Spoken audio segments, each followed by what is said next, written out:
guys, this is Annie Passion Kitchen. 3, 2, 1. Guys ನಾವು ಹಸಿಮೆಣಸಿನಕಾಯಿ ಶುಂಠಿ ಬೆಳ್ಳುಳ್ಳಿ ಇದನ್ನ ಪೌಡ್ರ್ ಮಾಡ್ಕೊಂಡಿದ್ದೀವಿ, ಅದನ್ನು ಹಾಕ್ತಾ ಇದ್ದೀವಿ. ಎಣ್ಣೆಗೆ ಹಾಕಿದ್ದೀವಿ. ಇವಾಗ ಈರುಳ್ಳಿ ಹಾಕ್ಕೊಳ್ತಾ ಇದ್ದೀವಿ. ನೋಡಿ, ಈರುಳ್ಳಿ ಹಾಕ್ಕೊಂಡು ಹುರ್ಕೊಳ್ತಾ ಇದ್ದೀವಿ. ಗೈಸ್ ನೋಡಿ, ನಾವು ಇವಾಗ ತರಕಾರಿ ಹಾಕ್ಕೊಳ್ತಾ ಇದ್ದೀವಿ. ಕ್ಯಾರೆಟು, ಬೀನಿಸು ಮತ್ತು ಕ್ಯಾಪ್ಸಿಕಮ್ ಮತ್ತು ಎಲೆಕೋಸು ಎಲ್ಲನೂ ಸಣ್ಣ ಸಣ್ಣದಾಗಿ ಕಟ್ ಮಾಡ್ಕೊಂಡಿದ್ದೀವಿ. ನೋಡಿ ಗೈಸ್, ಎಲ್ಲ ಹಾಕ್ಕೊಂಡು ಫ್ರೈ ಮಾಡ್ತಾ ಇದ್ದೀವಿ. ನೋಡಿ ಗೈಸ್, ಇವಾಗ ರುಚಿಗೆ ತಕ್ಕಷ್ಟು ಉಪ್ಪು ಹಾಕ್ತಾ ಇದ್ದೀವಿ.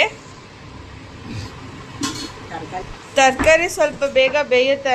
ನೋಡಿ ಗೈಸ್, ಇವಾಗ ನಾವು ಪೆಪ್ಪರ್ ಪೌಡರ್ ಹಾಕೊಳ್ತಾ ಇದ್ದೀವಿ.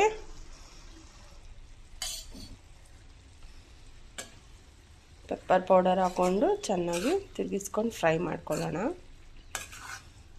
ನೋಡಿ ಗೈಸ್, ಇವಾಗ ವೈಟ್ ರೈಸ್ ಹಾಕ್ತಾ ಇದ್ದೀವಿ. ನೋಡಿ ಗೈಸ್, ಇವಾಗ ಎಲ್ಲ ಮಿಕ್ಸ್ ಮಾಡ್ತಾ ಇದ್ದೀವಿ. 1-2 ಸ್ಪೂನು ಲೆಮನ್ ಜ್ಯೂಸ್ ಹಾಕ್ತಾ ಇದ್ದೀವಿ.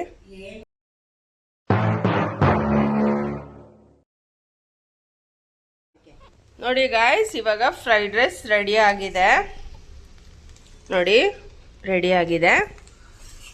ನೋಡಿ ಗೈಸ್, ಇವತ್ತು ಪಕ್ಕಾ ನಾಟಿ ಸ್ಟೈಲ್ ಫ್ರೈಡ್ ರೈಸು. ನಾವು ಸಾಸು ಅವೆಲ್ಲ ಏನೂ ಹಾಕಲ್ಲ, ಪಕ್ಕಾ ನಾಟಿ ಸ್ಟೈಲ್ ಫ್ರೈಡ್ ರೈಸ್. ನೋಡಿ, ಚೆನ್ನಾಗಿದೆ ಅಲ್ವಾ? ನೀವು ಮನೇಲಿ ಟ್ರೈ ಮಾಡಿ ಹೇಗಿದೆ ಅಂತ ಹೇಳಿ ಕಮೆಂಟ್ ಬಾಕ್ಸಲ್ಲಿ ಕಮೆಂಟ್ ಮಾಡಿ ಗೈಸ್. ಬಾಯ್ ಗೈಸ್, ನೆಕ್ಸ್ಟ್ ವಿಡಿಯೋದಲ್ಲಿ ಸಿಗೋಣ.